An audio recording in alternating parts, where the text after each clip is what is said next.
बिस्मिल्लाहिर्रहमानिर्रहीम, अस्सलाम वालेकुम। वेलकम टू माय चैनल दावत इस्लाम। मैं हूं आपका दोस्त शफकत अली ऑफिशियल। उम्मीद करता हूं कि आप सब लोग ईमान के आला दर्जे पे होंगे। सूरतुल अल-अराफ के आयत नंबर 27 का तर्जुमा, ऐ बनी आदम, ऐसा ना हो कि शैतान तुम्हें फिर उसी तरह फितने में मुब्तला कर दे जिस तरह उसने तुम्हारे वालिदैन को जन्नत से निकलवाया था और उनके लिबास उन पर से उतरवा दिए थे ताकि उनकी शर्मगाहें एक दूसरे के सामने खोले। वो और उनके साथी तुम्हें ऐसी जगह से देखते हैं जहाँ से तुम उन्हें नहीं देख सकते। इन शयातीन को हमने उन लोगों का सरपरस्त बना दिया है जो ईमान नहीं लाते। सूरतुल अल-अराफ आयशा नंबर 16। इन आयात में जो कुछ इरशाद हुआ है उनसे चंद अहम हकीकतें निकल कर सामने आ जाती हैं। अवल ये कि लिबास इंसान के लिए एक मसनूई चीज नहीं है बल्कि इंसानी फितरत का एक अहम मुतालबा है। अल्लाह ताला ने इंसान के जिस्म पर हैवानात की तरह कोई पोशिश पैदाइशी तौर पर नहीं रखी बल्कि हया और शर्म का मादा उसकी फितरत में वदियत कर दिया। उसने इंसान के लिए उसके अज़ाए सनफी को माज अज़ाए सनफी नहीं बनाया बल्कि सवात भी बनाया, जिसके मानी अरबी जबान में ऐसी चीज के हैं जिसके एहजार को इंसान कतबी समझे। फिर उस फितरी शर्म के तकाजे को पूरा करने के लिए उसने कोई बना बनाया लिबास इंसान को नहीं दे दिया बल्कि इसकी फितरत में लिबास का एहलाम किया। अंज़लना अलैकुम लिबास, ताकि वो अपनी अकल से काम लेकर अपनी फितरत की उस मुतालबे को समझे और फिर अल्लाह ताला के पैदा करदा मवाद से काम लेकर अपने लिए लिबास फराम करे।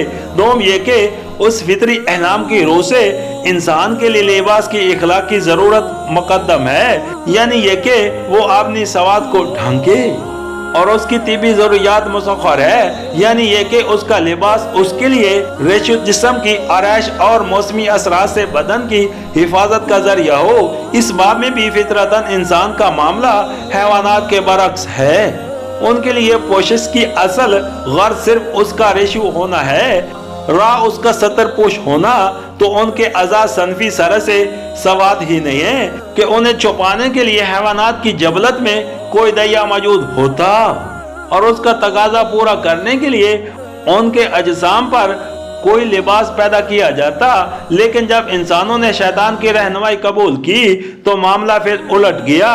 उसने अपने उन शागिर्दों को उस गलत फहमी में डाल दिया कि तुम्हारे लिए लिबास की जरूरत बाइना वही है जो हैवानात के लिए रेशो की जरूरत है। राह उसका सवाद को छुपाने वाली चीज होना तो ये कतन कोई अहमियत नहीं रखता, बल्कि जिस तरह हैवानात के अज़ा सवाद नहीं हैं उसी तरह तुम्हारे ये अज़ा भी सवाद नहीं माद अज़ा सनफी ही हैं। सोम ये कि इंसान के लिए लिबास का सिर्फ जरिया सतह पोशी और वसीला जीनत व हिफाजत होना ही काफी नहीं है, बल्कि फिल हकीकत उस मामले में जिस भलाई तक इंसान को पहुंचना चाहिए वो ये है कि उसका लिबास तकवे का लिबास हो, यानी पूरी तरह सतर भी हो, जीनत में भी हद से बड़ा हो और इंसान की हैसियत से गिरा हुआ न हो, फख्र गरूर और तकब्बर या की शान लिए भी न हो और फिर उन ज़नी अमराज की नुमाइंदगी भी ना करता हो जिनकी बिना पर मर्द जनानापन इख्तियार करते हैं। औरतें मर्दानापन की नुमाइश करने लगती हैं और एक कौम दूसरी कौम के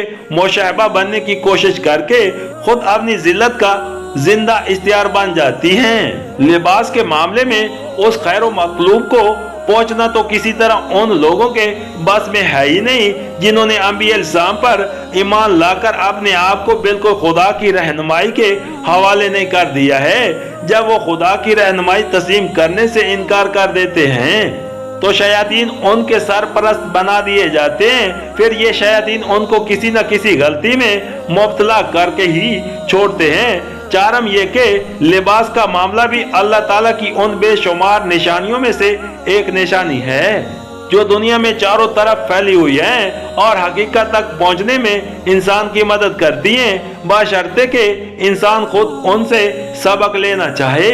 ऊपर जिन हक़ाइक़ की तरफ हमने इशारा किया है उन्हें अगर तामल की नजर से देखा जाए तो ये बात बआसानी समझ में आ सकती है कि लिबास किस हैसियत से अल्लाह ताला का एक अहम निशान है।